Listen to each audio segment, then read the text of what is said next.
దేవాడు. అతను loco pilot కావాలని కలగంటూ ప్రస్తుతం ట్రైన్ సిగ్నల్స్ దగ్గర పనిచేసేవాడు. ప్రతిరోజూ రైళ్లు వస్తూ పోతూ ఉండేవి. కాని అతని హృదయం మాత్రం ఎవరో ఒకరికోసం ఎదురుచూస్తూనే ఉండేది. ఒకరోజు ఉదయం ప్లాట్ఫాంపై పూజ అనే అమ్మాయి నిలబడి ఉంది. ఆమె చేతిలో ఒక డైరీ, కళ్లలో కొంచెం బాధ. కార్తీక్ ఆమెను గమనించాడు. ఎక్కడికి వెళ్ళాలి అని అడిగాడు. పూజ మెల్లగా, ఇంకా తెలియదు, కాని ఎక్కడో వెళ్లాలనిపిస్తోంది అని చెప్పింది. ఆ మాట అతనికి చాలా భిన్నంగా అనిపించింది. ఆ రోజు తర్వాత పూజ తరచూ అదే స్టేషన్కి రావడం ప్రారంభించింది. కాని ఎప్పుడూ రైలెక్కేది కాదు. కేవలం కూర్చుని తన డైరీలో ఏదో రాసుకుంటూ ఉండేది. కార్తీక్తో కూడా మాట్లాడడం మొదలుపెట్టింది. నువ్వు ఏం రాస్తుంటావు అని కార్తీక్ అడిగాడు. నా మనసు, ఎవరూ చదవని కథ అని పూజ చెప్పింది. క్రమంగా వారి మధ్య అనుబంధం పెరిగింది. కార్తీక్ ఆమెను నవ్వించడం నేర్పాడు. పూజ అతనికి తన భావాలను అర్థం చేసుకోవడం నేర్పింది. ఆ స్నేహం ప్రేమగా మారింది. ఒకరోజు సాయంత్రం రైలు వెళ్లిపోయిన తర్వాత ఖాళీ ప్లాట్ఫాంపై కార్తీక్ తన ప్రేమను వ్యక్తం చేశాడు. నీతో ఉన్నప్పుడు ఈ స్టేషన్ కూడా నా ప్రపంచంలా అనిపిస్తోంది. పూజ కళ్లలో ఆనందం మెరిసింది. నువ్వే నా కథలోని నిజమైన భావం అని చెప్పింది.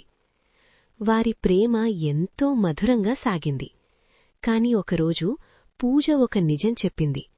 ఆమె తన కుటుంబంతో మరో నగరానికి వెళ్లాల్సి ఉందని. కార్తీక్ హృదయం ఒక్కసారిగా దిగజారిపోయింది. తిరిగి వస్తావా అని అడిగాడు. పూజ కొద్దిసేపు నిశ్శబ్దంగా ఉండి, ప్రేమ ఉన్న చోటికి మనసు తప్పకుండా వస్తుంది అని చెప్పింది. విడిపోవాల్సిన రోజు వచ్చింది. రైలు ప్లాట్ఫాంకి వచ్చింది. పూజ ఎక్కబోతూ ఒక్కసారి వెనక్కి చూసింది.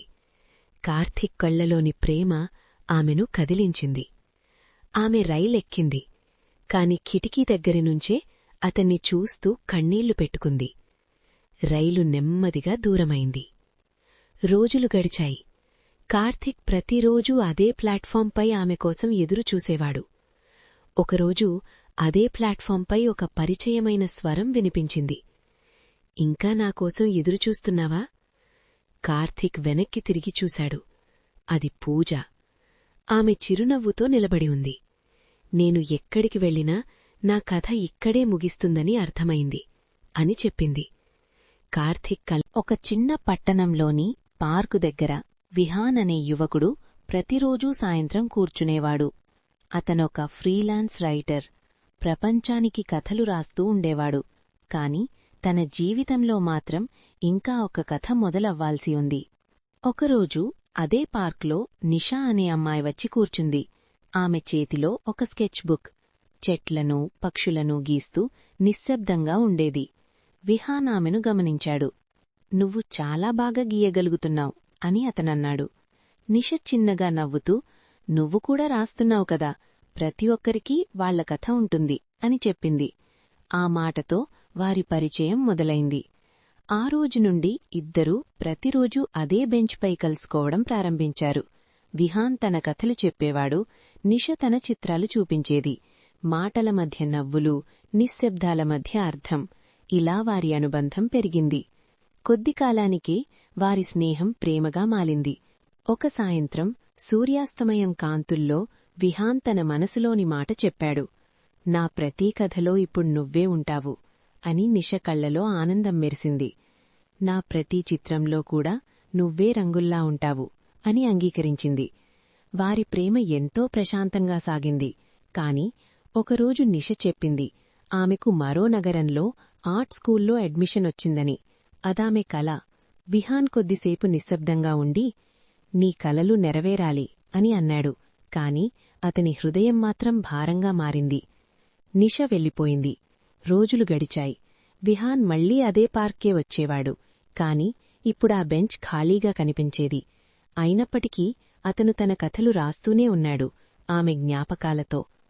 కొన్ని నెలలు తర్వాత ఒకరోజు అతను తన పుస్తకం విడుదల కార్యక్రమానికి వెళ్లాడు. స్టేజ్పై నిలబడి ఉన్నప్పుడు ప్రేక్షకుల మధ్య ఒక పరిచయమైన ముఖం కనిపించింది. అది నిషా. ఆమె చేతిలో ఒక స్కెచ్ బుక్. అందులో విహాన్ చిత్రం గీయబడి ఉంది. ఆమె చిరునవ్వుతో, నీ కథలు నన్ను తిరిగి తీసుకొచ్చాయి అని చెప్పింది. విహాన్ కళ్లలో ఆనందం మెరిసింది. ఆ రోజు ఆ పార్క్లో మొదలైన కథ మళ్లీ కొత్తగా ప్రారంభమైంది. ఈసారి ఎప్పటికీ ముగియని కథగా.